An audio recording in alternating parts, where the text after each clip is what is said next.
Hey there, subscribe to my channel, and also press this bell icon so you never miss any new updates, cause whenever we upload new video you will get a notification on your phone. The test is in 4 parts. Part 1, Part 2, Part 3, and Part 4. Now look at Part 1. Part 1. George and Lisa are overseas students studying in Britain. They are returning home for the summer holidays. First, you have some time to look at questions 1 to 3.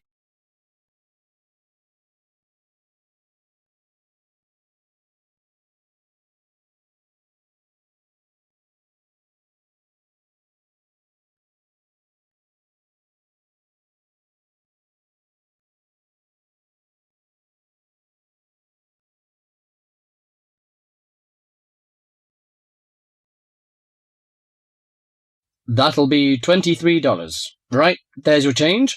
Have a nice trip. Oh, I'll just get your bags out of the boot. Thank you very much. Now, George, let's find the check-in desk. Yes, but with all the changes they have made here at the airport, I'm not sure where the check-in desk is. I know, it's strange, isn't it? Why don't we ask for help? Good idea. What about that man sitting down over there? Which one? The one with the hat on and in the trolley? No, the one with the uniform behind the table. I'll ask him. Excuse me, could you tell me where the check-in desk for France Air is, please? Oh, let me think. The best way to get there would be to turn left at the end there, where the cafe is, and then go straight ahead until you're opposite the departure gate's entrance. Oh, no. Sorry. It might be quicker to turn right as soon as you get past the cafe, and keep going along the corridor until you come to the sliding doors at the end. On the left. Yes, that's it. All the check-in counters are in a hall there. I'm pretty sure France Air is directly to your left as you walk in the hall. Thanks a lot. So, it's the left past the cafe and then right opposite... The bookshop. You can't miss it. Come on then, Lisa. We don't want to be late, and I want some time to get a cup of coffee and look around the bookshop. Okay, George, but I want to go to the restroom first. I'll meet you at the check-in desk.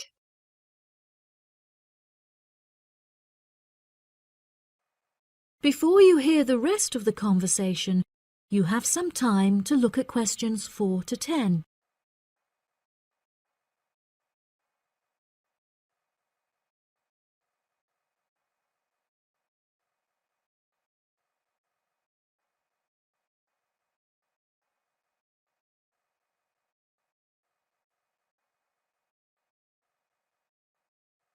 Now listen and answer questions 4 to 10. Good morning. Can I help you? Yes, I would like to check in for flight FA492. Very good. Can I have your ticket and passport, please? Oh, yes, here you are. Okay, thanks. If you could just put your suitcase on the scales. Oh, I have this extra box that I want to take as well. Okay, well, that's extra luggage, so I'll have to get you to fill out an excess baggage declaration certificate. It'll cost extra, I'm afraid. Let me see. $40 exactly, if the total value of your contents is under $400. Oh, well, what's the form for? It's just a form you have to fill out, so that if there are any problems, we'll know where you are and how to contact you. So, if you can give me a few details, I'll key in the information. Okay then, your passport says your name is Lavier. Is that right? Yes, George Lavier. George, Lavillliers.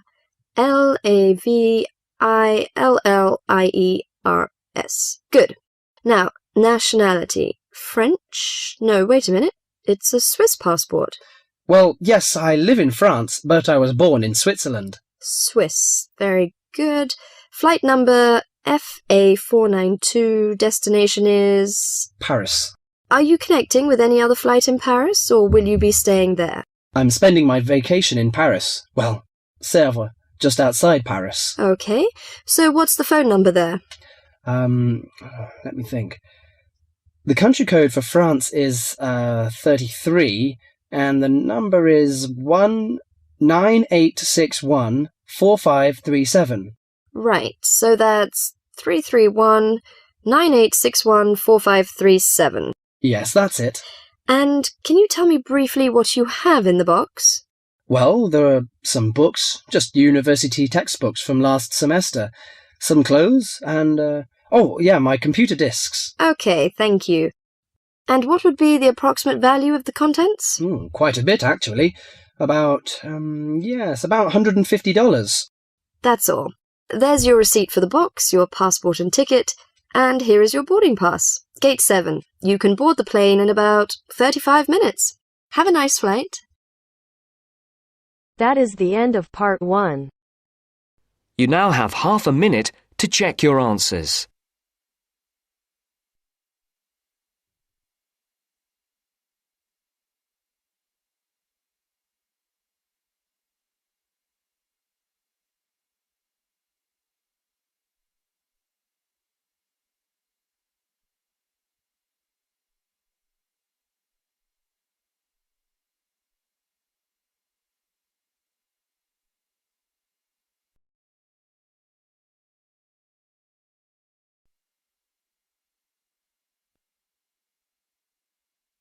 Now turns to part 2.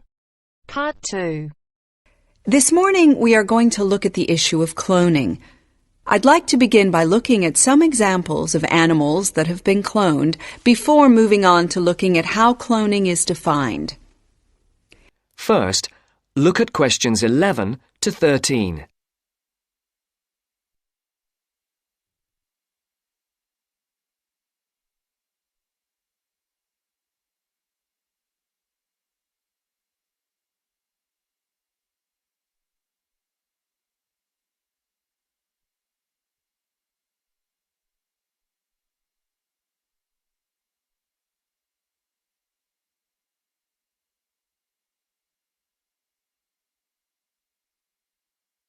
As you listen to the first part of the interview, answer questions 11 to 13.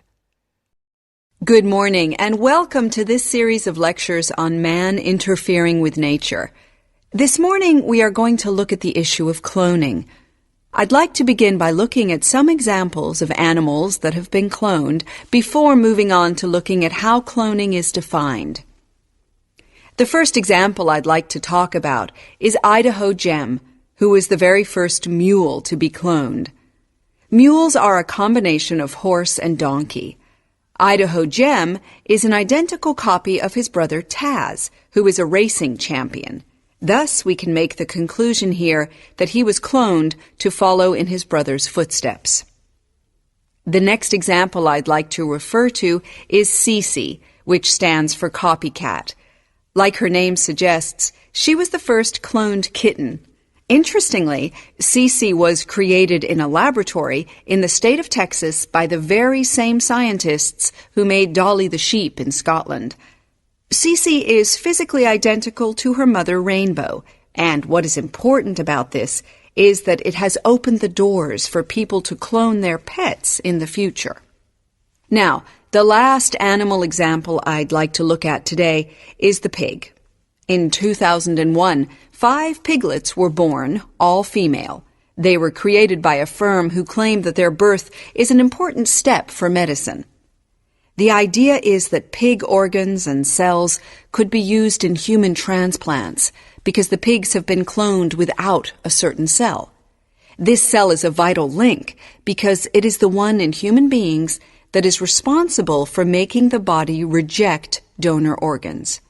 This means that not only is the transplant operation unsuccessful, but the patient's life could be at risk. Now, I'd like to discuss some of the current definitions of cloning. Now look at questions 14 to 20.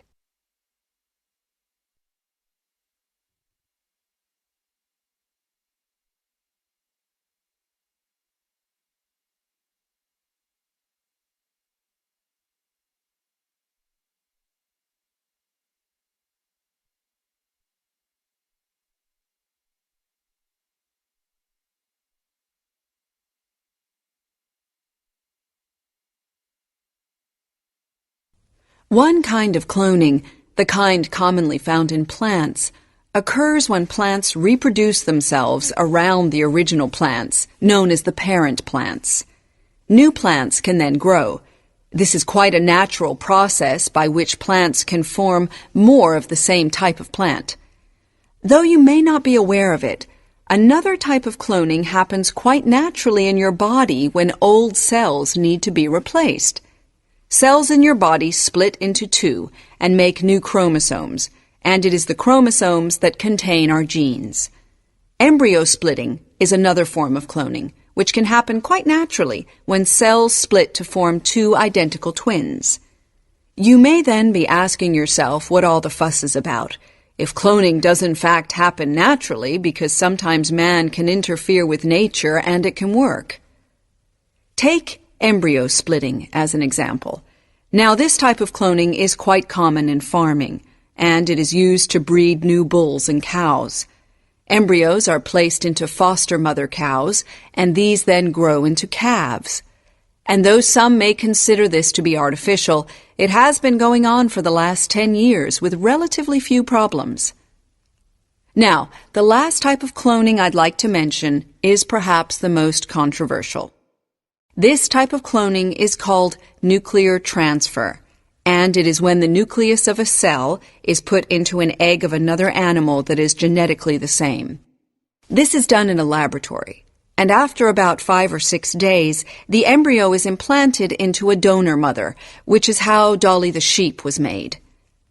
One argument in favor of cloning is that it can help in medicine, as in the case of pigs being used in transplant operations.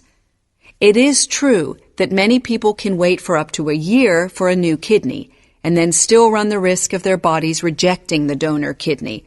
But will using pig organs really be the solution?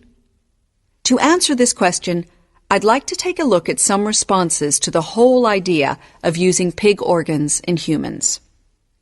Neil Blackwood, who works for the company that cloned the 5 piglets, described it as a major medical advance that could solve the global problem of a lack of organs to use in transplant operations. This could lead in the future to saving human lives. Sheila Halliday, a leading transplant surgeon, does not share his view. She believes that although it is possible to use pig organs in humans, there are very real dangers. Halliday points out that diseases and infections could be passed from pig to human. Of course, she does not yet know this for certain, which is why Halliday strongly advocates that more scientific research be done. She firmly believes pig organs should not be used in human operations until these findings are made public. That is the end of part 2. You now have half a minute to check your answers.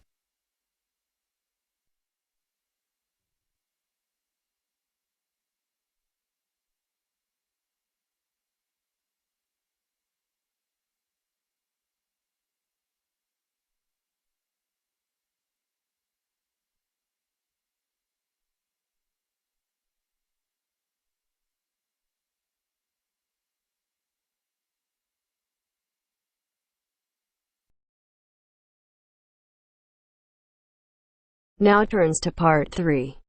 Part 3. You will hear a conversation about plans for a university sports centre. First, you have some time to look at questions 21 to 26.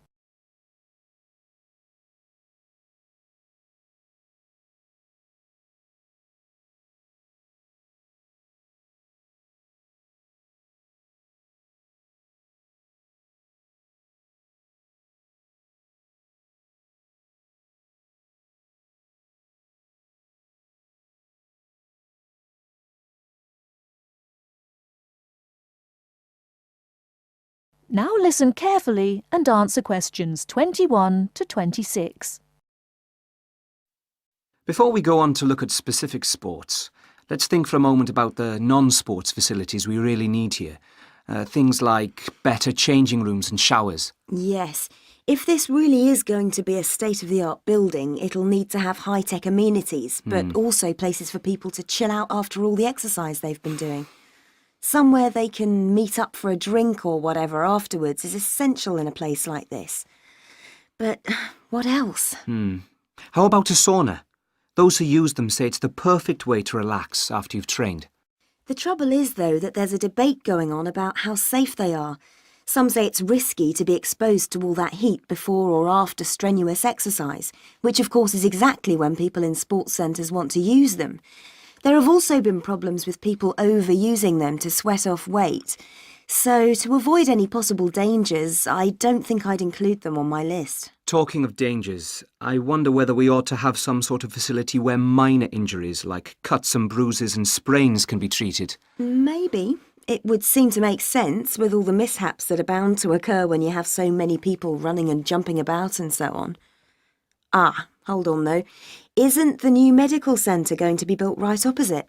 Yes, it is. It should be finished by the end of next year. Then there's no point, is there? Anyone who gets hurt can go over there, where there'll be much better treatment than anything we could offer on site. Yes, I can see that.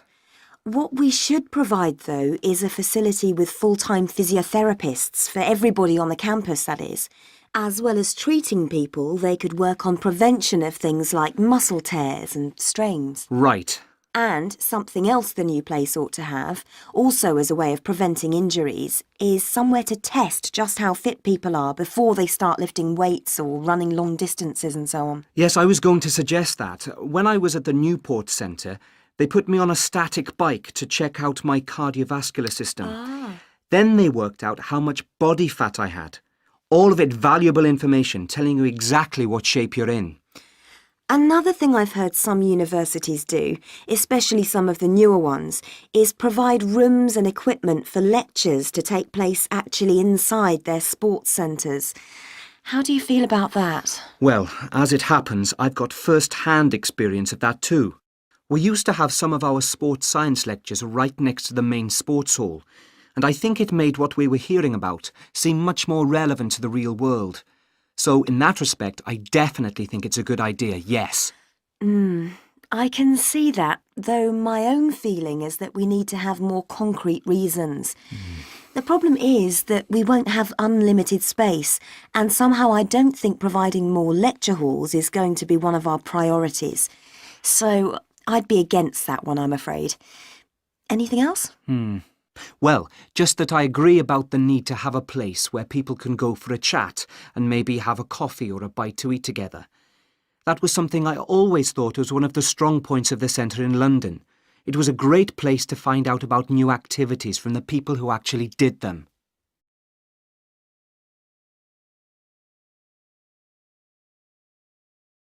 Before you hear the rest of the talk, you have some time to look at questions 27 to 30.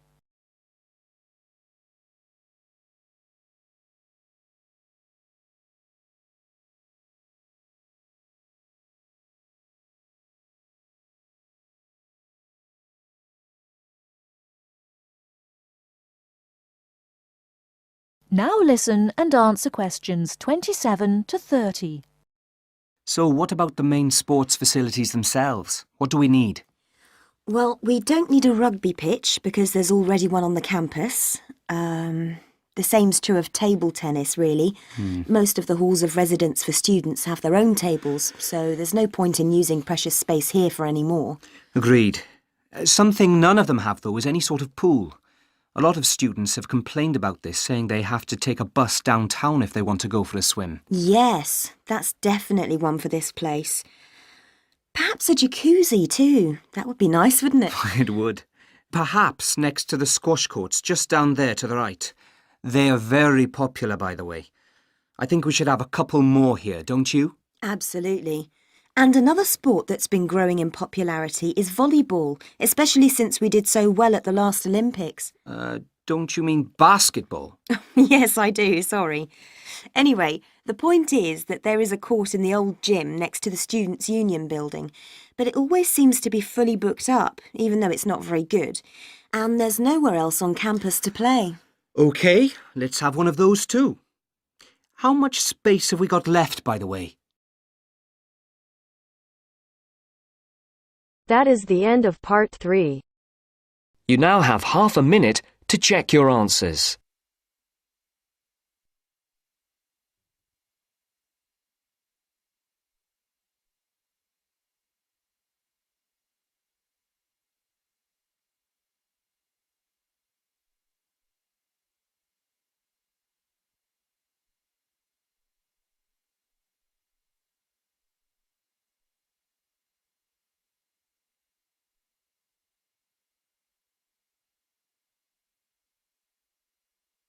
Now turns to Part 4. Part 4. You're going to hear a lecture on some useful information for your travelling around Britain. Listen to the first part of the lecture and complete the notes below. First, you have some time to look at questions 31 to 40.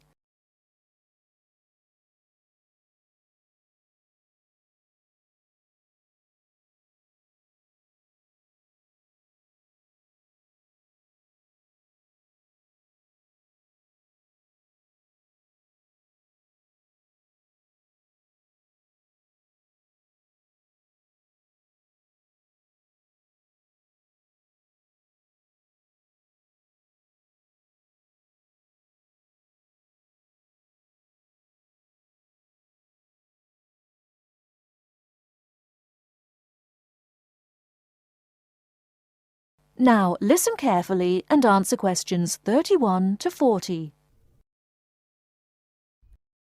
Good afternoon and welcome to the session on Britain. This afternoon I would like to provide some useful information for you about travelling around Britain. Britain has over 700 tourist information centres. You will find them at major ports, airports, stations, historic landmarks and towns and holiday centres. So just look out for this sign that says Tourist Information. The staff will be able to answer your holiday queries as well as provide essential maps, guides and brochures. Tourist information centres at major ports and airports in London and addresses of British Tourist Authority European offices are all listed on the Tourist Information Centres. Now let's talk about the telephone in Britain. You know, Britain is well supplied with public telephones. Street kiosks take 10-pence coins. In city centres, mainline railway stations, airports, and central London underground stations, payphones and card phones are in operation. For the latter, small plastic phone cards are used, and these come in 10, 20, 40, 100, and 200 units, and can be bought at post offices, news kiosks, station bars, and shops where the green and white card phone sign is displayed. When using the different public telephone systems, make sure you read the dialling instructions carefully. Now, let's see the banks in Britain. There are 24-hour banks at London's two main airports. One is Heathrow and the other is Gatwick. Otherwise, banks are normally open from 9:30 to 15:30 hours, Monday to Friday. Barclays Bank and National Westminster Bank offer a Saturday morning service at some of their branches. National Jara Bank has 42 bureaux de change located in post offices throughout the country in main tourist areas. Opening hours are 9 o'clock to 17:30 weekdays, 9 o'clock to 12:30 Saturday mornings. One exception to this is the Trafalgar Square office, whose opening hours are 8 o'clock to 20 o'clock weekdays and Saturdays, and 10 o'clock to 17 o'clock on Sundays. The bureau de change services are available to overseas visitors. Visitors can change their money there. You can also change money at bureau de change, large hotels, department stores, and travel agents.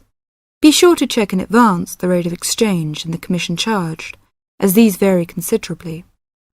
Wherever possible, you are advised to use a bank or bureau de change, which conforms to the BTA Code of Conduct. In most cases, this is indicated by display of the code. That is the end of Part 4. You now have half a minute to check your answers.